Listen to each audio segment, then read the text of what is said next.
Hello everyone, welcome back to my channel. তো আজকে সকাল সকাল টিউশন এসছে মেয়ে, এখন নিতে এসেছি। জাস্ট বাড়ি ঢুকলাম, হাঁপিয়ে গেলাম পুরো। যাওয়ার সময় নিচে হেঁটে হেঁটে নিচে নেমেছি, ওই জন্য অটো করে চলে গেছিলাম। আর ভীষণ রোদ বাইরে, ওই জন্য এখন হঠাৎ করে বৃষ্টি, হঠাৎ করে রোদ, কখন যে কি ওয়েদার বোঝা যাচ্ছে না। তো আজকে আমাদের ফ্ল্যাটে হচ্ছে ইনভার্টার লাগছে, মানে ব্যাটারিটা যেটা এটাতে লিফট চলবে সেটা লাগছে আজকে। তো ওই জন্য টেস্টিংয়ের জন্য কারেন্ট যাচ্ছে আসছে আর কি, কারেন্ট বন্ধ করে রাখা আছে। তো কিছুক্ষণের জন্য কারেন্ট এসছে, মানে জাস্ট 5 মিনিটের জন্য কারেন্ট দিয়েছে। আর ঠিক তখন আমরা অটো থেকে নামলাম, ঠিক আছে। অটো থেকে নেমেই জাস্ট আসছিলাম, তখন যে গেটকিপার দাদা আর কি, সে বললো তা জলদি জলদি ভাগো, लिफ्ट अभी चालू हुआ है, अभी 5 मिनट में लिफ्ट फिर से बंद हो जाएगी। এক ছুটতে একদম লিফটে এসছি, একদম 6th ফ্লোর দাবিয়ে পুরো তাড়াতাড়ি করে নিচে নেমেছি। আমি কখন বন্ধ করতে, লাস্টটা লিফটেই বন্ধ হয়ে বসে রইল। হ্যাঁ, এত গরম লাগছে, এত হাঁপাচ্ছি আমি। তো কী করে আমি বাবার উপর উঠে আসবো হেঁটে হেঁটে? সতলা ওঠা যায় ভাবো? আমি যখন টিউশন ওকে আনতে যাচ্ছিলাম তখন সাংঘাতিক বৃষ্টি পড়ছিল, ঠিক আছে। আবার এখন দেখো কীরকম রোদটাই না দিয়েছে। মানে এখন এই রোদটার মধ্যে হাঁটা, যদি কেউ মানুষ হেঁটে হেঁটে যায় তো তার একদম অনিবার্য, সে তার মানে অস্বস্তি, তার মানে শরীর খারাপ করবেই। তবে সত্যি বলতে একটা জিনিস ভালো, যদি সমুদ্রটা সামনে, তার জন্য কিন্তু গরম হাওয়াটা একদমই নেই, লুটা বয় না এখানে, লুটা বয় না, হাওয়াটা কিন্তু ঠান্ডা আসছে, হাওয়াটা কিন্তু গরম আসেনি, এটা সব থেকে তৃপ্তির। তো টিউশনে কালকে হিন্দি রিভিশন ছিল, কালকে হিন্দি এক্সাম ছিল, এবং আজকে হয়েছে ওদের ইএনএসটি এক্সাম, কারণ ওদের সোমবার থেকে পরীক্ষা শুরু স্কুলে। তো সেই জন্যই আর কি পড়াশোনা এখন ভীষণভাবে চাপ চলছে ওদের। তো করছে, মোটামুটি পারছে সব ঠিকঠাকই। তো চলো, এখন আমি টুকটাক রান্না বসিয়ে, মানে যেতে পারিনি কোনো রকম করে, আমি রাত্রি করে জলখাবার খেয়ে চান টান করে কাচাকুচি করে চলে গেছিলাম ওকে আনতে। তো এরপর আমি রান্না বসাবো, এখন বাজছে 12টা 10 এরকম কিছু বাজছে হয়তো। তো এখন রান্না বসাবো, চলো চটপট রান্নাটা করে নিই, তারপর ভিডিও এডিট করতে হবে।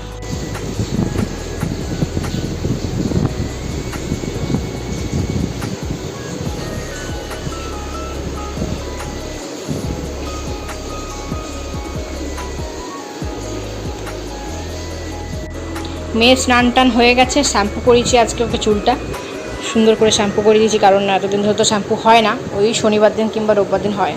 মেয়ে এখানে ওর ড্রয়িংয়ের যে কালকের হোমওয়ার্ক, কালকে ড্রয়িং ক্লাস আছে, সেই হোমওয়ার্কটা কমপ্লিট করে নিচ্ছে। আচ্ছা, আমাকে একটু দেখাবে তুমি কি আঁকছো? হ্যাঁ,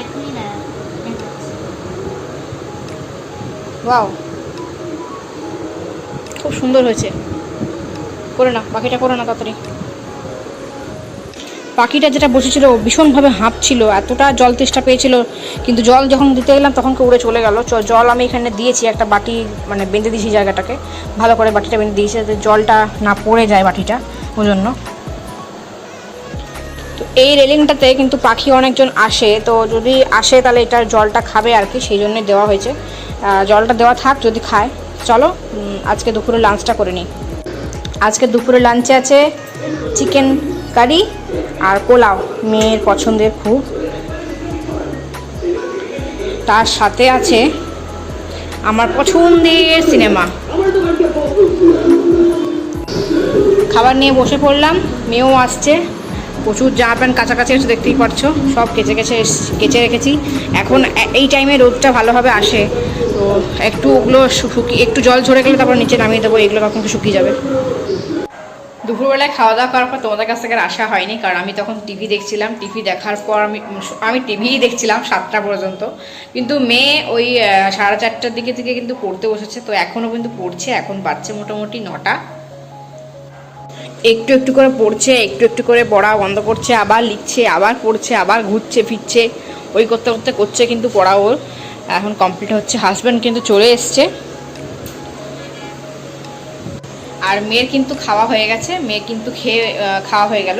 মেয়েকে লুচি করে দিলাম, আর কুমড়োর তরকারি করেছি, কুমড়ো আর বরবটি দিয়ে আলুর তরকারি করেছি, যেটা মা করতো, খেতে ভালো লাগতো, তো ভাবলাম আজকে একটু ট্রাই করি, অনেকদিন পর করছি আর কি। তো তরকারিটা দিয়ে কিন্তু মেয়ের লুচি খাওয়া হয়ে গেছে, ও বলে লুচি খাবো, আমার জন্য লুচি করো। তো আমাদের রুটি হবে, আমার আর আমার হাজব্যান্ডের রুটি হবে।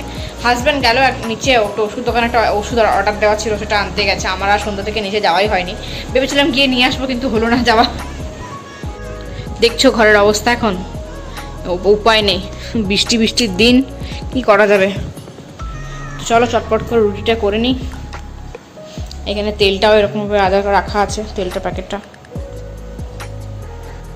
আর কালকে এটা পরা হয়নি, তো আজকে পরলাম সবুজ চুড়িটা। আর এই শাঁখা ফলাগুলো চেঞ্জ করে নিয়েছি এখন, এই হাতে এটা আর এই হাতে এটা। চলো আমি রুটিটা চটপট করে নিই, এখন রুটি খাবো আমরা তারপরে। আর আর এই সেই তরকারি কুমড়ো আর বরবটি দিয়ে। আমার মা খুব ভালো করতো, জানি না আমি কীরকম রান্না করেছি এখনও আমি জানি না, নিজে টেস্ট করলে বুঝতে পারবো রান্নাটা আলটিমেটলি হয়েছে। আর একটু চিকেন আছে, তো ওটা বার করে দেবো। চিকেন অল্প করে আছে, বেশি রান্না করিনি আজকে, তো অল্প করেই আছে, তো ওটা বার করে দেবো। বাকিটা সব কালকে করবো, কাল তো সানডে, কালকে চিকেন খাওয়ারের দিন, তো মাংস খাওয়ারই দিন, ঠিক আছে। তো এখানে মাটনটা ঠিক জুতেন না, ভালো লাগে না সেরকম, ওই জন্য চিকেনটাই করবো। তো চিকেন এনে রাখা আছে। চলো আজকের ভিডিওটা এতটুকুই। কেমন লাগলো অবশ্যই কমেন্ট করে জানাতে ভুলো না। যদি ভালো লেগে থাকে অবশ্যই লাইক করে দিও, শেয়ার করে দিও, এবং চ্যানেল নতুন হয়ে থাকে সাবস্ক্রাইব করো, পাশে বেল আইকন ডং করে বাজিয়ে দিও। দেখা হচ্ছে পরের ব্লগে, তখন খুব ভালো থেকো, অল টাইম স্মাইল করো, টাটা।